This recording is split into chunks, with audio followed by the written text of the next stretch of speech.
ভাই সেই ওয়েদার বাইরে, চল দুধ চা খেয়ে আসি। ভাই, যে লোকটা গরুর দুধ বের করার আবিষ্কার করছে, ও তখন গরুর সাথে কি করার ট্রাই করতেছিল?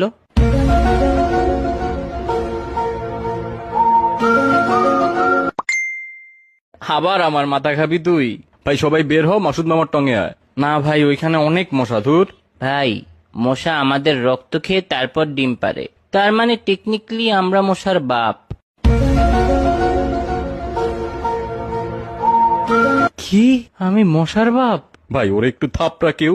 আচ্ছা দোস্ত, ধর আমি নিজেকে নিজে থাপ্পড় দিয়ে অনেক ব্যথা পাইলাম, তার মানে কি আমি অনেক স্ট্রং নাকি অনেক উইক?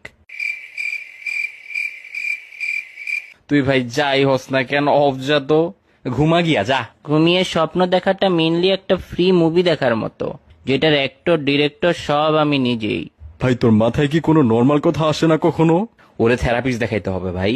ভাই ভেবে দেখছস, ব্রেন নিজের নামটা নিজেই ইনভেন্ট করছে, আবার নিজেই নিজেকে স্টাডি করে।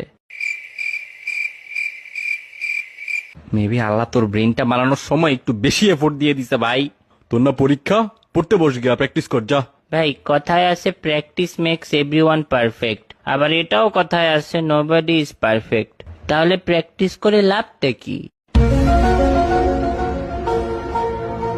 হ্যাঁ কি ভাই, সব প্রোডাক্টেরই ব্যাড রিভিউ আছে, কিন্তু প্যারাশুটের কখনো ব্যাড রিভিউ হবে না। হ্যাঁ, কেন? আরে বেটা, ব্যাড রিভিউ দেওয়ার জন্য ওই প্যারাশুট ইউজারকে বেঁচে থাকতে তো হবে। ভেবে দেখ, আয়না কিন্তু কখনো ভাঙে না, ওইটা 2 গুণ 3 গুণ করে আরো বাড়ে। আসলেই তো ভাই। আচ্ছা, আমরা মাটিতে থেকে যেমন বাতাস এয়ার দেখতে পারি না, তেমন কি মাছরাও পানি দেখতে পারে না? ভাই কিছু কিছু জিনিস না ভাবাই ভালো। যে আমরা ভাবি চশমা পরা মানুষটা স্মার্ট হয়, সবকিছুতে পাস করে, কিন্তু বাস্তবে ওরা আই টেস্ট ফেল করেই চশমাটা পাইছে। এইটা ট্রু কথা লল। টেকনিক্যালি প্রতিটা রেস্টুরেন্ট ক্ষুধার্ত মানুষের জন্য একটা হসপিটাল, খাওয়া ছাড়া বাঁচবে না। দুইটাতেই টাকা লাগে রে ভাই।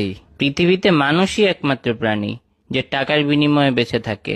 আর পৃথিবীতে তুই একমাত্র মানুষ যার এগুলা মাথায় আসে।